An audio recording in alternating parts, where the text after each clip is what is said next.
Cuento historias y me gustaría contarles algunas historias personales sobre lo que llamo el peligro de una sola historia. Crecí en un campus universitario al este de Nigeria. Mi madre dice que comencé a leer a los 2 años. Creo que más bien fue a los 4 años a decir verdad. Fui una lectora precoz y lo que leía eran libros infantiles ingleses y estadounidenses. También fui una escritora precoz. Cuando comencé a escribir a los 7 años, cuentos a lápiz con ilustraciones de crayón que mi pobre madre tenía que leer. Escribí el mismo tipo de historias que leía.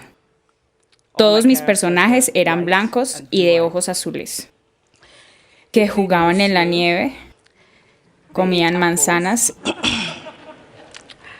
hablaban mucho del clima. Qué lindo era cuando el sol había salido. Eso a pesar de que vivía en Nigeria y nunca había salido de Nigeria. No teníamos nieve, comíamos mango y nunca hablábamos sobre el clima porque no era necesario. Mis personajes bebían cerveza de jengibre porque los personajes de los libros que leía bebían cerveza de jengibre. No importaba que yo no supiera qué era. Muchos años después, sentí un gran deseo de probar la cerveza de jengibre, pero esa es otra historia. Creo que esto demuestra cuán vulnerables e influenciables somos ante una historia, especialmente en nuestra infancia. Porque yo solo leía libros donde los personajes eran extranjeros. Estaba convencida de que los libros, por naturaleza, debían tener extranjeros y narrar cosas con las que yo no podía identificarme. Todo cambió cuando descubrí los libros africanos. No había muchos disponibles y no eran fáciles de encontrar como los libros extranjeros. Gracias a autores como Chinua Achebe y Kamara Lai, mi percepción mental de la literatura cambió. Me di cuenta de que personas como yo, niñas con piel color chocolate, cuyo cabello rizado no se podía atar en colas de caballo, también podían existir en la literatura. Comencé a escribir sobre cosas que reconocía. Yo amaba los libros ingleses y estadounidenses que leí. Avivaron mi imaginación y me abrieron nuevos mundos. Pero la consecuencia involuntaria fue que no sabía que personas como yo podían existir en la literatura. Mi descubrimiento de los escritores africanos me salvaron de conocer una sola historia sobre qué son los libros. Mi familia es nigeriana convencional de clase media. Mi padre fue profesor, mi madre fue administradora y teníamos, como era de costumbre, personal doméstico de pueblos cercanos. Cuando cumplí 8 años, un nuevo criado vino a su casa. Su nombre era Fide.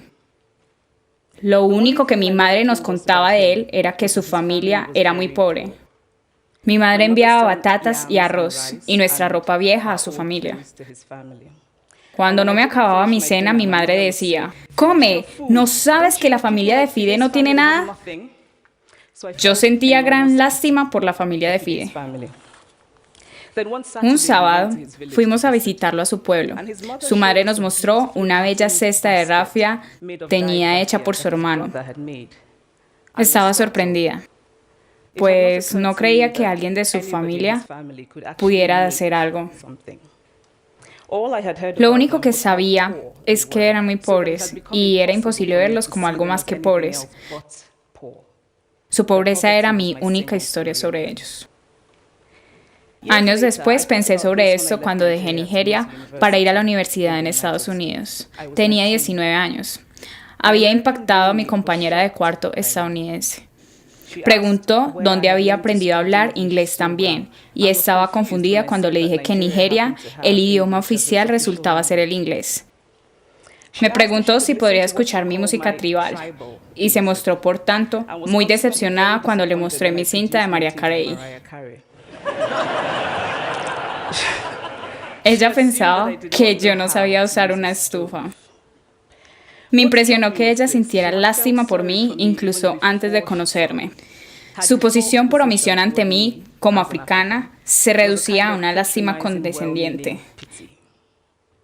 Mi compañera conocía una sola historia de África, una historia de catástrofe. En esta única historia no era posible que los africanos se parecieran a ella de ninguna forma. No había posibilidad de sentimientos más complejos que lástima. No había posibilidad de una conexión como iguales. Debo decir que antes de ir a Estados Unidos, yo no me identificaba como africana. Pero allá, cuando mencionaban a África, me hacían preguntas. No importaba que yo no supiera nada sobre países como Namibia. Sin embargo, llegué a abrazar esta nueva identidad y ahora pienso en mí misma como africana. Aunque aún me molesta cuando se refieren a África como un país. Un ejemplo reciente fue mi maravilloso vuelo desde Lagos hace 2 días, donde hicieron un anuncio durante el vuelo de Virgin sobre trabajos de caridad en India, África y otros países. Así que después de vivir unos años en Estados Unidos como africana, comencé a entender la reacción de mi compañera. Si yo no hubiera crecido en Nigeria, y si mi impresión de África procediera de las imágenes populares, también creería que África es un lugar de hermosos paisajes y animales y gente incomprensible que libran guerras sin sentido y mueren de pobreza y sida, incapaces de hablar por sí mismos, esperando ser salvados por un extranjero blanco y gentil. Yo veía a los africanos de la misma forma en que como niña vi la familia de Fide. Creo que esa historia única de África procede de la literatura occidental. Esta es una cita tomada de los escritos de un comerciante londinense, John Locke, que zarpó hacia África Occidental en 1561 y escribió un fascinante relato sobre su viaje. Después de referirse a los africanos negros como bestias sin casas, escribió: tampoco tienen cabezas, tienen la boca y los ojos en sus pechos. Me río cada vez que leo esto, y hay que admirar la imaginación de John Locke. Pero lo importante es que representa el comienzo de una tradición de historias sobre africanos en Occidente, donde el África subsahariana es un lugar de negativos, de diferencia, de oscuridad, de personas que, como dijo el gran poeta Rudyard Kipling, son mitad demonios, mitad niños. Comencé a entender a mi compañera estadounidense que durante su vida debió ver y escuchar diferentes versiones de esa única historia. Al igual que un profesor quien dijo que mi novela no era auténticamente africana. Yo reconocía que había varios defectos en la novela, que había fallado en algunas partes, pero no imaginaba que había fracasado en lograr algo llamado autenticidad africana. De hecho, yo no sabía qué era la autenticidad africana.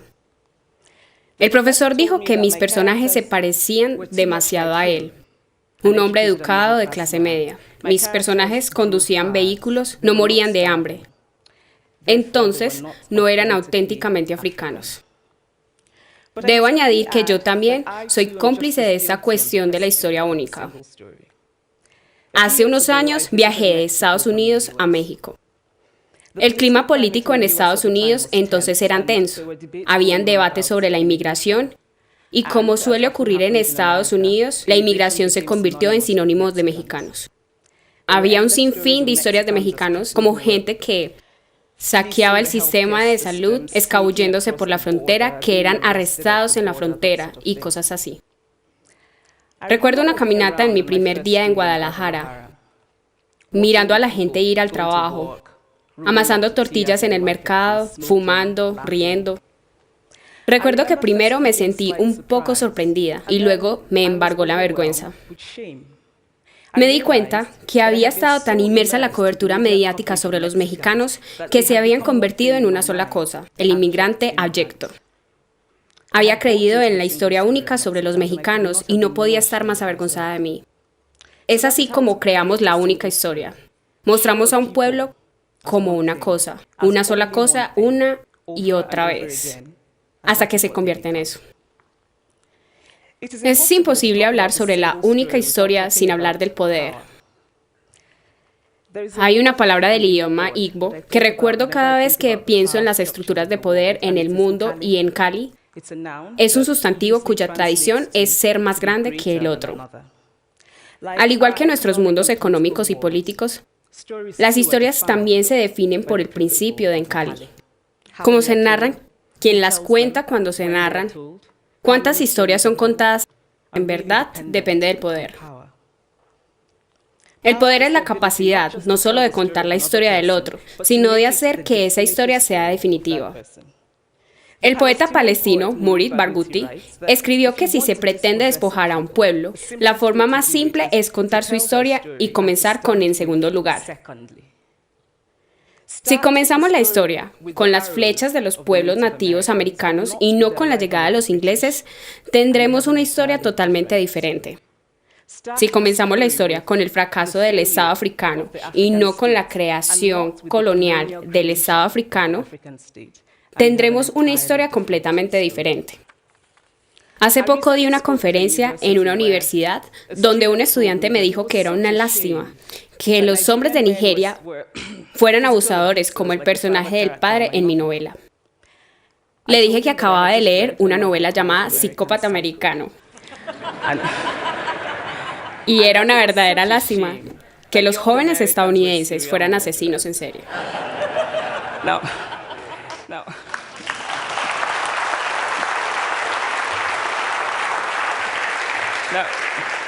Obviamente estaba algo molesta cuando dije eso, pero jamás se me habría ocurrido que solo por haber leído una novela donde un personaje es un asesino en serie, de alguna forma él era una representación de todos los estadounidenses. Ahora, no es porque yo sea mejor persona que ese estudiante, sino que, debido al poder económico y cultural de Estados Unidos, yo había escuchado muchas historias sobre Estados Unidos. Leí de Tyler Updike, Steinbeck y Gaitskell. No tenía una única historia de Estados Unidos. Hace años, cuando supe que esperaba que los escritores tuvieran infancias infelices para ser exitosos, comencé a pensar sobre cómo podría inventar cosas horribles que mis padres me habían hecho. Pero la verdad es que tuve una infancia muy feliz, llena de risas y amor, y en una familia muy unida. Pero también tuve abuelos que murieron en campos de refugiados. Mi prima Polly murió por falta de atención médica. Mi amiga Coloma murió en un accidente de avión porque los camiones de bomberos no tenían agua.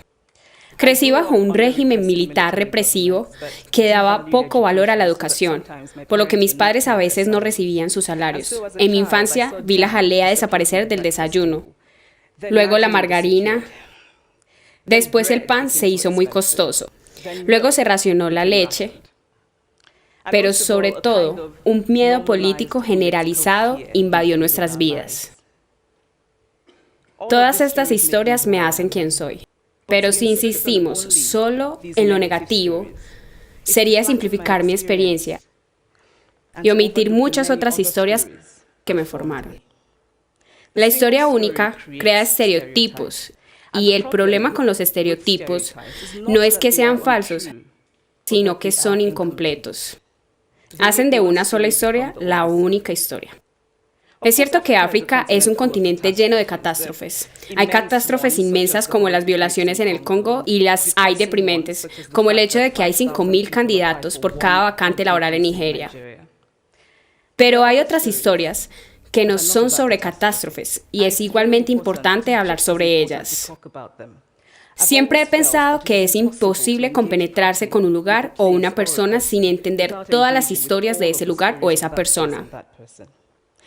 La consecuencia de la historia única es que roba la dignidad de los pueblos, dificulta el reconocimiento de nuestra igualdad humana, enfatiza nuestras diferencias en vez de nuestras similitudes. ¿Qué hubiera sido si antes de mi viaje a México yo hubiese seguido los dos polos del debate sobre la inmigración, el de Estados Unidos y el de México? ¿Y si mi madre nos hubiera contado de que la familia de Fide era pobre y trabajadora? ¿Y si tuviéramos una cadena de TV africana que transmitiera diversas historias africanas en todo el mundo? Es lo que el escritor nigeriano Chinua Achebe llama un equilibrio de historias. Y si mi compañera de cuarto conociera a mi editor nigeriano, Muktaba Kari, un hombre extraordinario que dejó su trabajo en un banco para ir tras sus sueños y fundar una editorial, se decía comúnmente que los nigerianos no leen literatura. Él no estaba de acuerdo, pensaba que las personas no podían leer, leerían si la literatura estuviera disponible y fuese asequible. Después de que publicó mi primera novela, fue a una estación de TV en Lagos para una entrevista. Una mujer que trabajaba allí como mensajera me dijo: Realmente me gustó mi novela, no me gustó el final. Ahora debes escribir una secuela y esto es lo que pasará. Siguió contándome sobre qué escribiría en la secuela. Yo no solo estaba encantada, sino conmovida. Estaba ante una mujer de las masas de nigerianos comunes que no se suponían eran lectores. No solo había leído el libro, sino que se había adueñado de él y sentía que era justo contarme que debería escribir en la secuela. Y si mi compañera de cuarto conociera a mi amiga Funmi Onda, la valiente conductora de un programa de TV en Lagos, determinada a contarnos las historias que quisiéramos olvidar, si mi compañera de cuarto conociera la cirugía del corazón hecha en un hospital de Lagos de la semana pasada, si conociera la música nigeriana contemporánea, gente talentosa cantando en inglés y pidgin, y Igbo, Yoruba y yo, mezclando influencias desde Jay-Z a Fela, a Bob Marley, hasta sus abuelos. Y si conociera a la abogada que recientemente fue a la corte en Nigeria para cuestionar una ridícula ley que requería que las mujeres tuvieran la aprobación de sus esposos para renovar sus pasaportes.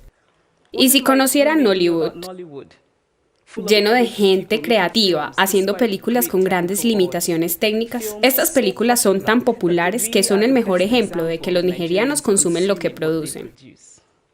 Y si mi compañera de cuarto conociera a mi ambiciosa trenzadora de cabello, quien acaba de iniciar su negocio en extensiones capilares, o sobre el millón de nigerianos que comienzan negocios y a veces fracasan pero siguen teniendo ambiciones.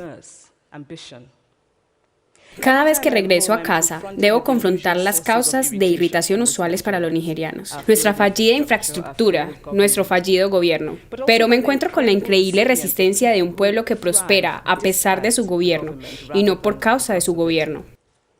Dirijo talleres de escritura en Lagos cada verano y es impresionante ver cuánta gente se inscribe, cuántos quieren escribir y contar historias. Mi editor nigeriano y yo creamos un fondo sin fines de lucro llamado Fondo Farafina. Tenemos grandes sueños de construir bibliotecas, reformar las bibliotecas existentes y proveer de libros a las escuelas estatales que tienen sus bibliotecas vacías y de organizar muchos talleres de lectura y escritura. Para todos los que quieran contar nuestras muchas historias. Las historias importan. Muchas historias importan.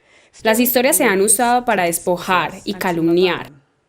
Pero las historias también pueden dar poder y humanizar. Las historias pueden quebrar la dignidad de un pueblo, pero también pueden reparar esa dignidad rota. La escritora estadounidense Alice Walker escribió esto sobre su familia sureña que se había mudado al norte. Les dio un libro sobre la vida sureña que dejaron atrás. Estaban sentados leyendo el libro, escuchándome leer y recuperamos una suerte de paraíso. Me gustaría terminar con este pensamiento. Cuando rechazamos la única historia, cuando nos damos cuenta de que nunca hay una sola historia sobre ningún lugar, recuperamos una suerte de paraíso. Gracias.